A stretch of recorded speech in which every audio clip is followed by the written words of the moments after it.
بسم الله الرحمن الرحيم. اللهم صل على محمد وآل محمد. اللهم صل على محمد وآل محمد. اللهم صل على محمد وآل محمد. In the name of Allah, the Merciful, the Beneficial, and peace and blessings be upon Muhammad and the sons of Muhammad. When we look at movements which claim to intend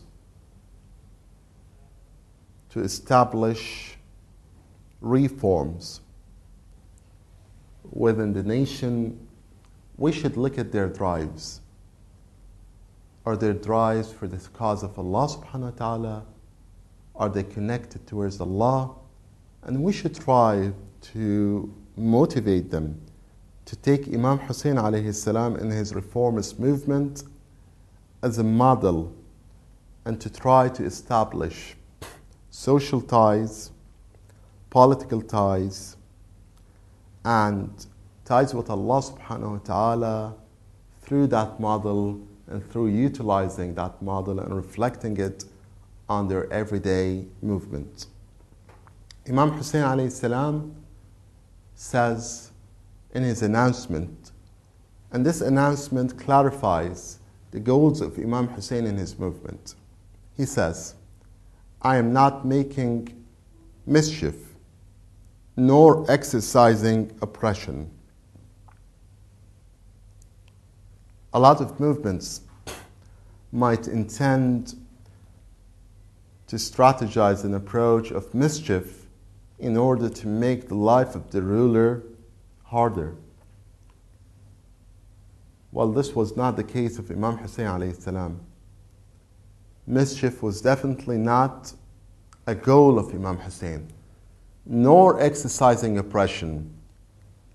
But I'm ready to fight for the sole goal of seeking reform in the nation of my grandfather, the Prophet of Allah, peace may be upon him, Muhammad sallallahu alayhi wa alihi. So he was seeking reform. A question is, some people claim that religion has nothing to do with politics. Well, religion is very much connected to politics. Imam Husain alayhi salam was not seeking religious reform as much as he's seeking political reform. Why? Because when political unrest and when there is oppression, it's very hard to save religion.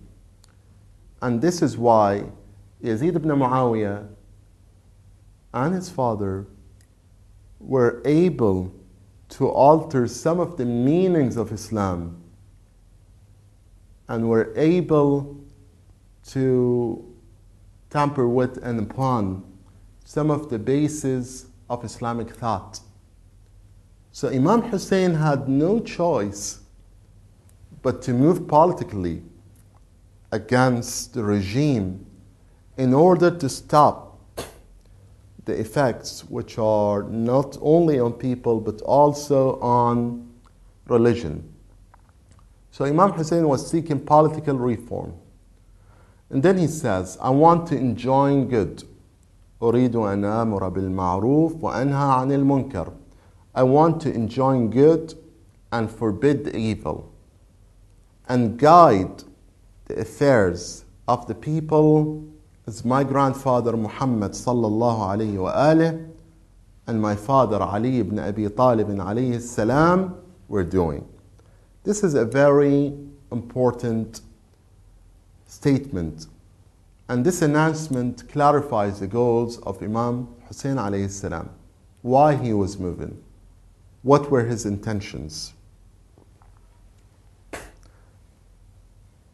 The Yazidi regime was trying to impose control over wealth, the economy of the nation, over social norms and traditions, over religion as well.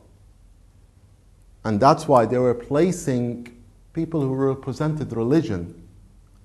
Can you think of someone praying the morning prayer who was completely drunk, and someone who would be known as a stealer to be a judge of a nation?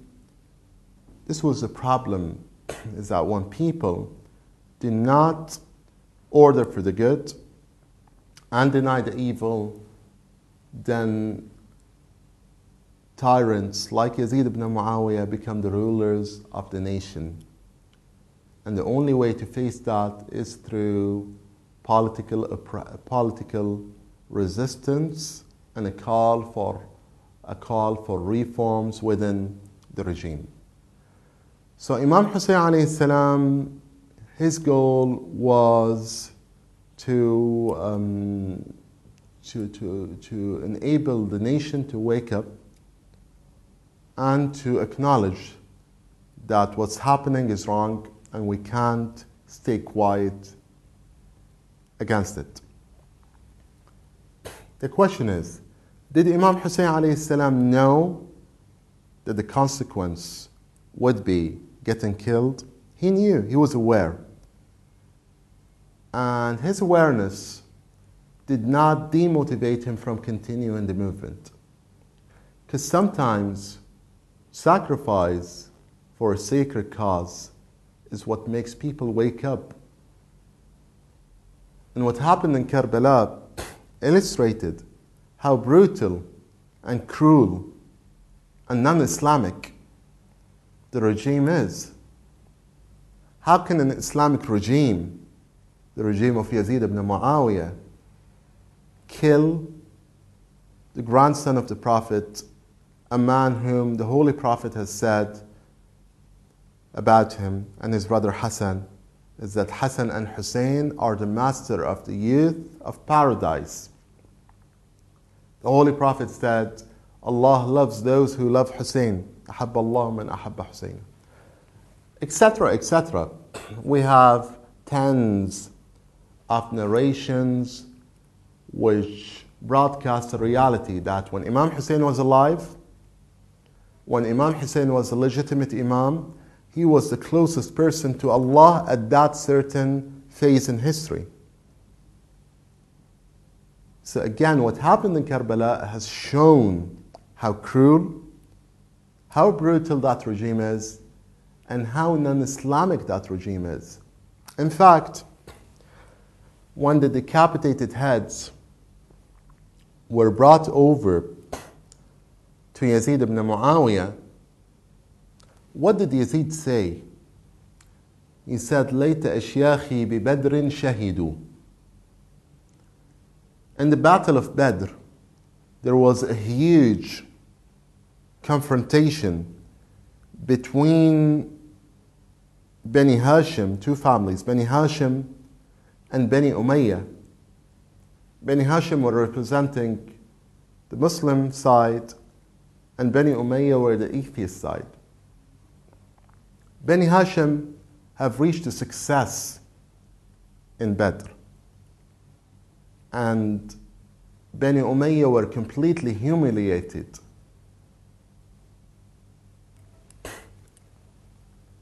And Yazid was a Bedouin. And in a Bedouin mind, revenge is regarded as something sacred. Again, this has nothing to do with Islam.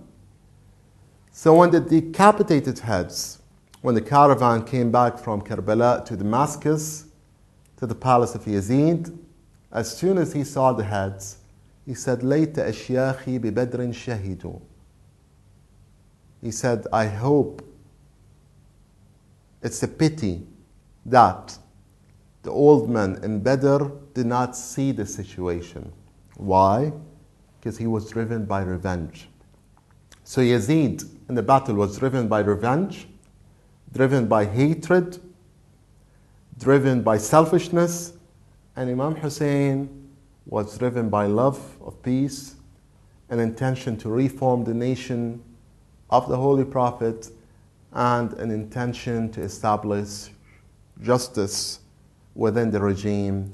May Allah enlighten our hearts with the love of Imam Hussein, and peace and blessings be upon Muhammad and the sons of Muhammad.